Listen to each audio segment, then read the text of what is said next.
우리 하나님의 말씀 로마서 8장 말씀을 함께 나누도록 하겠습니다. 로마서 8장 1절부터 6절까지인데요. 벌써 우리 로마서 25번째 설교 말씀입니다. 저와 함께 오늘 8장 말씀을 나눌 텐데 아마 로마서 중에 가장 많이 읽혀지는 장이 8장 아닐까 싶어요. 여러분이 잘 아시는 것처럼 모든 것이 합력해서 선을 이룬다는 말씀도 이쪽에 담겨져 있고요. 그리고 그 어떤 것도 하나님의 사랑에서 끊을 수 없다는 그런 고백도 담겨 있는 유명한 장이죠. 오늘 그 서론 부분을 여러분과 함께 나누게 될 겁니다. 저와 함께 1절부터 6절까지 교독해서 읽어보도록 할게요. 제가 1절 시작합니다. 그러므로 이제 그리스도 예수 안에 있는 자에게는 결코 정죄함이 없나니 이는 그리스도 예수 안에 있는 생명의 성령의 법이 죄와 사망의 법에서 너희를 해방하였습니다. 율법이 육신으로 말미암아 연약하여 할 수 없는 그것을 하나님은 하시나니 곧 죄로 말미암아 자기 아들을 죄 있는 육신의 모양으로 보내어 육신의 죄를 정하사 육신을 따르지 않고 그 영을 따라 행하는 우리에게 율법의 요구가 이루어지게 하려 하심이니라. 육신을 따르는 자는 육신의 일을, 영을 따르는 자는 영의 일을 생각하나니 육신의 생각은 사망이요 영의 생각은 생명과 평안이니라. 아멘.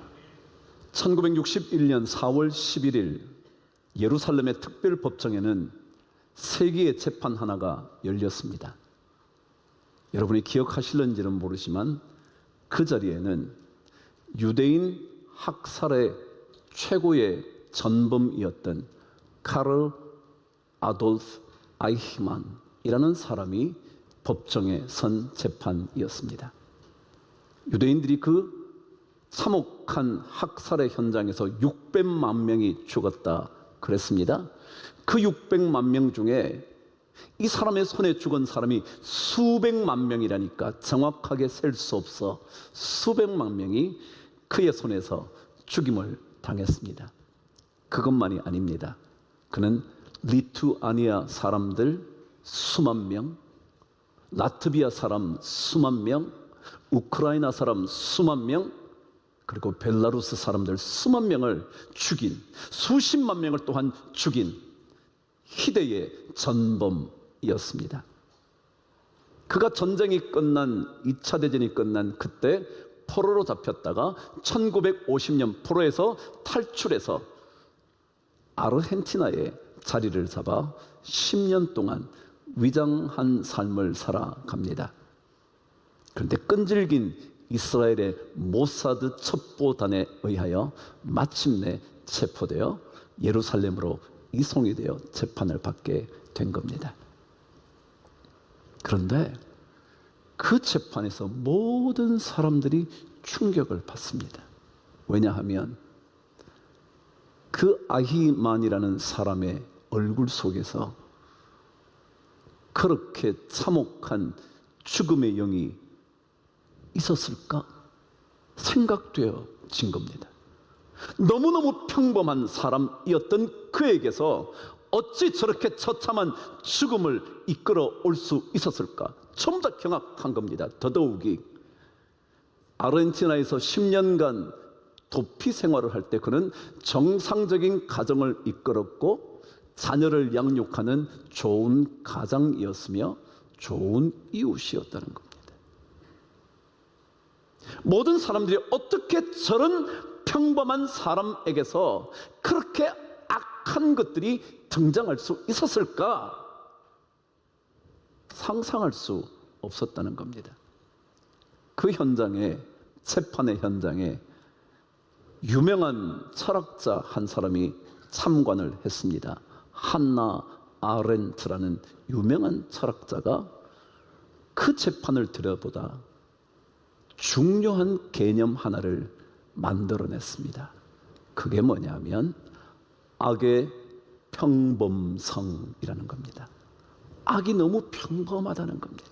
다시 말하면 전혀 악을 저지를 것 같지 않은 사람에게 악이 나타났다는 거예요. 아니, 저 사람에게서 어떻게 저런 악이 있을 수 있을까 생각하는데 거기에서 그런 악이 튀어나온다는 겁니다. 그래서 어머나, 악이 이처럼 아무렇지도 않게 나타날 수 있는 걸까?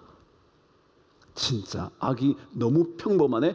그러면 뭔가 도깨비 뿔이 달린 것처럼 뭔가 엄청나야 될 것 같은데 전혀 그렇지 않은 그냥 한 가정의 가장인 좋은 이웃인 친절한 사람이었던 그에게 그런 끔찍한 일들이 있을 수 있다는 게 상상이 안 된 겁니다.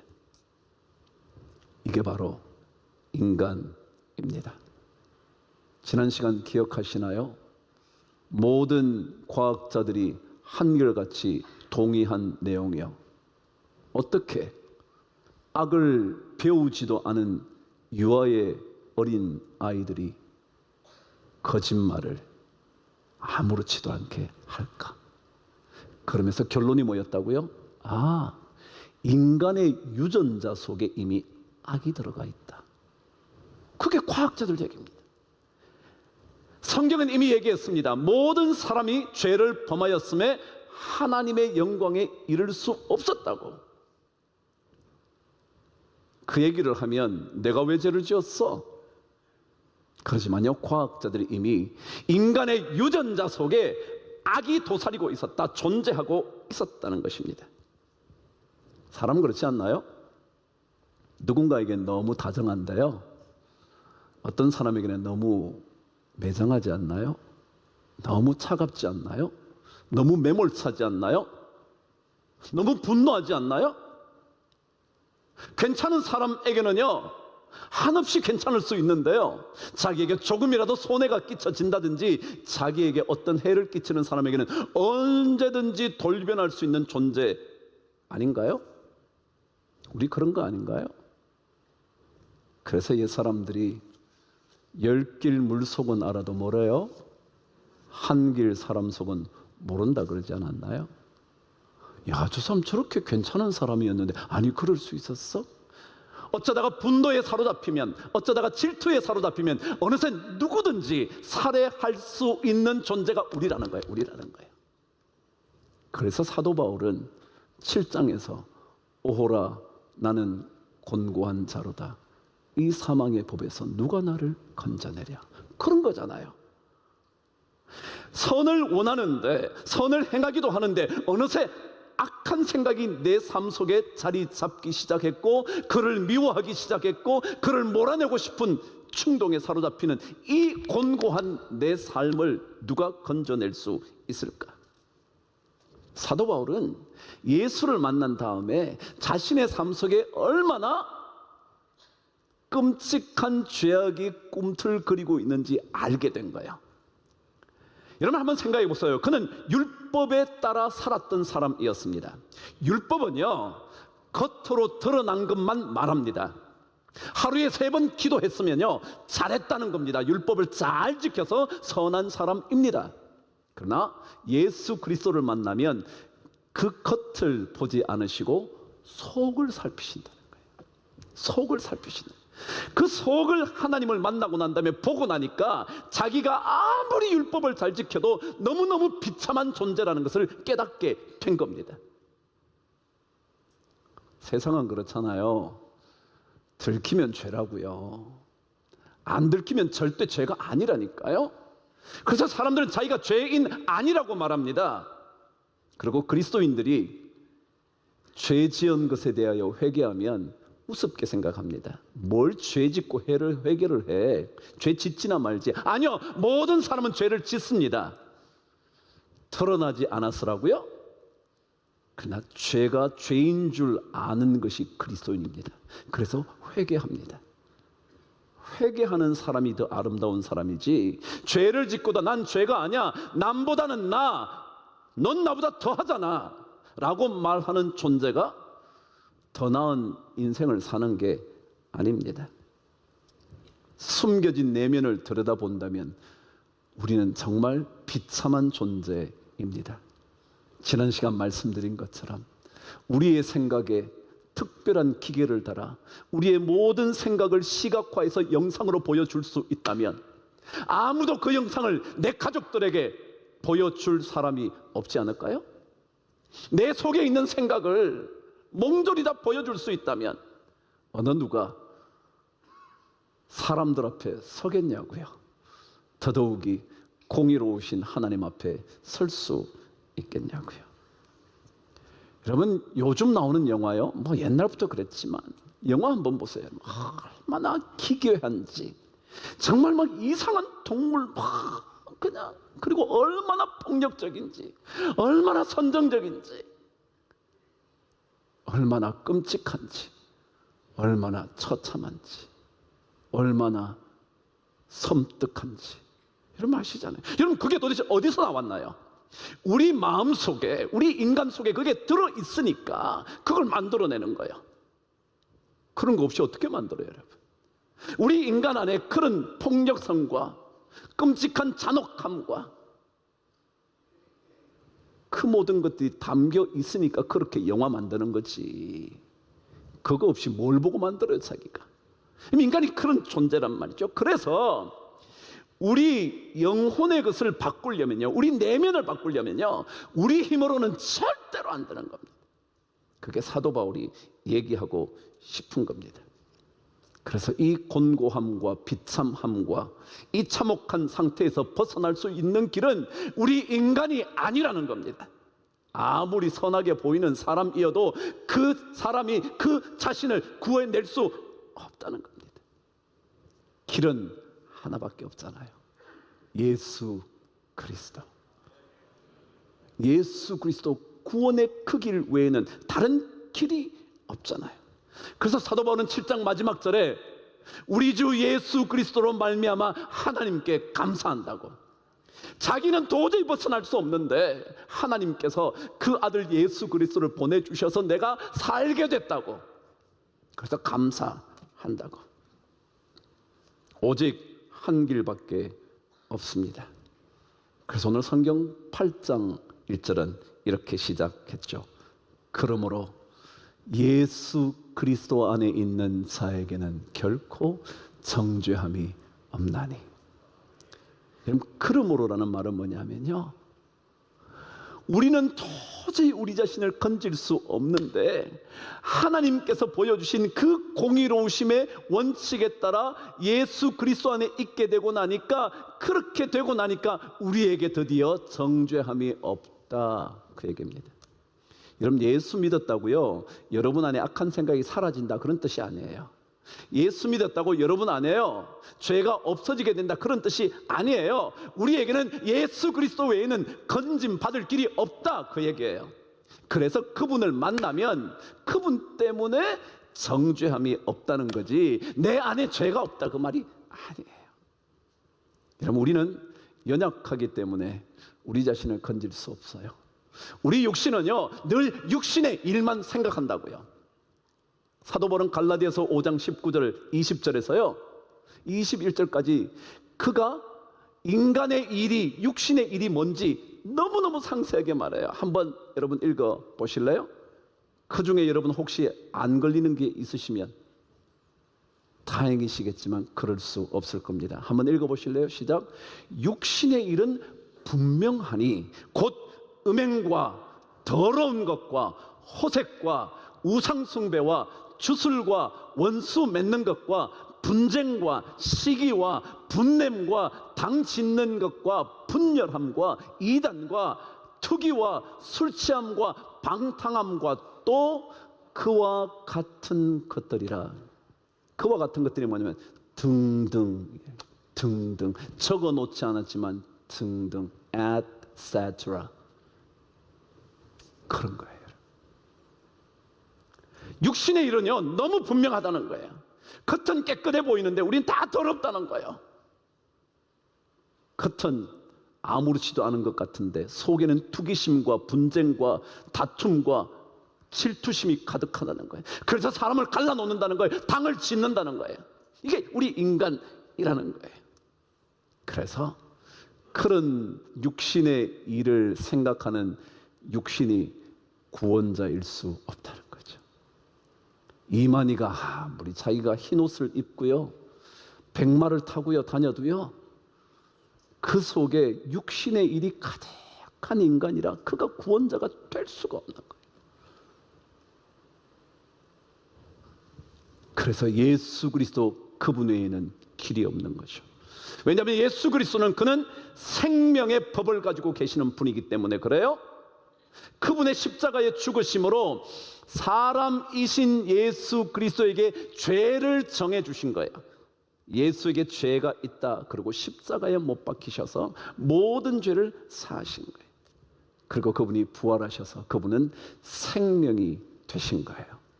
그래서 그분이 있는 자에게는, 그분 안에 있는 자에게는 생명의 법이 작동하는 거예요. 율법은 여러분 죄를 지적해요. 율법이 죄를 해결하지 않아요. 율법은 끊임없이 죄가 있다고 말해요. 그러나 예수 그리스도 안에 있는 자에게는 생명의 성령의 법이 그 죄와 사망의 법에서 해방시켰기 때문에 우리에게는 결코 정죄함이 없는 거예요. 여러분, 제가 복음에는 5가지의 핵심이 있다고 그랬어요. 벌써 25주 전, 아니 30주 전쯤 여러분에게 복음의 핵심 5가지를 알려드렸잖아요. 계속해서 반복하곤 했지만 여전히 기억이 잘 안 나실까요? 여러분, 하나님은 공의로우신 분입니다. 하나님의 공의를 만족시킬 수 있는 인간은 아무도 없습니다. 이미 말씀드린 것처럼 모든 인간이 죄를 범해서 하나님의 영광에 이를 수 없었거든요. 그 하나님의 의가 복음 속에 담겨져 있는 거예요. 그 의를 우리 인간 어느 누구도 만족시킬 수 없습니다. 왜냐하면 우리 인간은 전적으로 타락하고 부패한 존재이기 때문에 그렇습니다. 그게 복음의 2번째 핵심입니다. 하나님의 공의로우심과 인간의 전적인 부패와 타락이요. 그런데 이 전적인 부패와 타락 때문에 인간이 하나님의 영광에 이를 수 없었는데 예수 그리스도 구원의 십자가의 보혈로 인하여 우리는 그분의 의를 만족시키게 됐습니다. 율법의 요구를 이룰 수 있게 된 겁니다. 그게 바로 3번째 복음의 핵심, 예수 구원 은혜의 피. 그 예수를 만나고 나면 죄가 자꾸 깨달아지는 겁니다. 남들은 들키지 않았으니까 죄가 아니라 말할 때 나는 자꾸 죄가 깨달아지는 겁니다. 남에게 보이진 않았는데, 하나도 나타난 것은 없는데, 어쩌면 다른 사람보다 더 깨끗하게 사는 것처럼 보이는데 내 안에 그 죄가 있다는 게 자꾸 깨달아서 하나님 앞에 회개합니다. 그게 4번째 복음의 핵심. 복음에는 회개가 있는 거예요. 그 마지막이 뭐냐 하면 이 예수 그리스도를 만나면 생명이 있다는 게 구원의 확신으로 자꾸 오는 거예요. 오늘 로마서 8장 1절이 바로 구원의 확신입니다. 뭐라고요? 그러므로 예수 그리스도 안에 있는 자에게는 결코 정죄함이 없다. 결코 정죄함이 없다. Never. 절대 없다. 이게 구원의 확신입니다. 구원의 길이 여러분과 저에게 있는 것이 아니라, 어떤 인간에게 있는 것이 아니라 예수 그리스도 안에 있다는 것.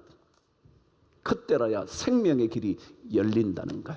이게 구원의 분명한 확신입니다. 그래서 누구든지 그리스도 예수 안에 있으면 새로운 피조물이라.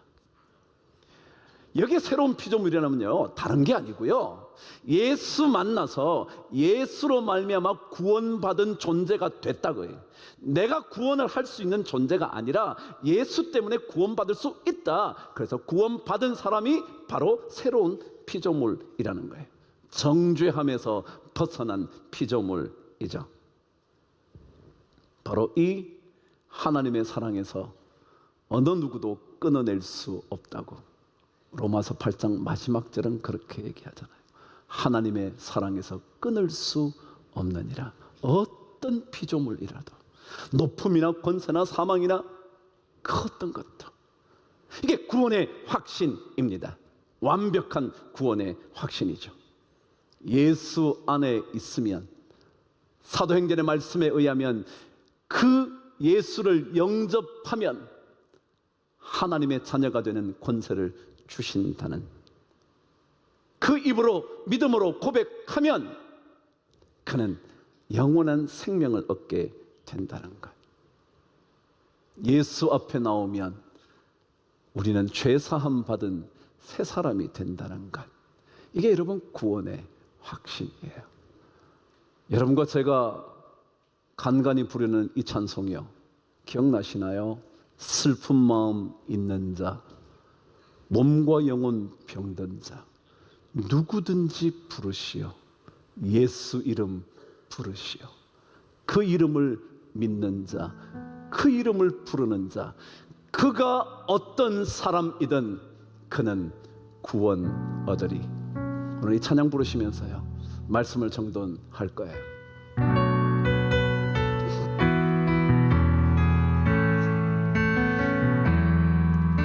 슬픈 마음이 있는 자, 몸과 영혼 병든 자, 누구든지 부르시오. 예수 이름 부르시오. 그 이름을 믿는 자, 그 이름을 부르는 자, 그가 어떤 사람이든 그는 구원하리. 다시 한번요. 슬픈 마음 있는 자, 슬픈 마음이 있는 자. 죄악은 어느 누구도 해결할 수 없습니다. 여러분이 며칠간 잘 사신다고요? 몇 달간 선하게 살 수 있다고요? 여러분 속에 있는 생각들은 어떻게 하실래요? 그래서 그분, 그 예수 외에는 길이 없는 거예요. 그래서 예수 그리스도 안에 있는 자에게는, 예수 그리스도 안에 있는 자에게만 결코 정죄함이 없어요. 그래서 우리는 예수 안에 있는 한 결코 죄에 묶여 살 수 없어요. 죄에 매여 살 수 없어요. 그 구원의 확신을 가지고 힘차게 믿음의 인생 살아가시게 되기를 주의 이름으로 축복합니다.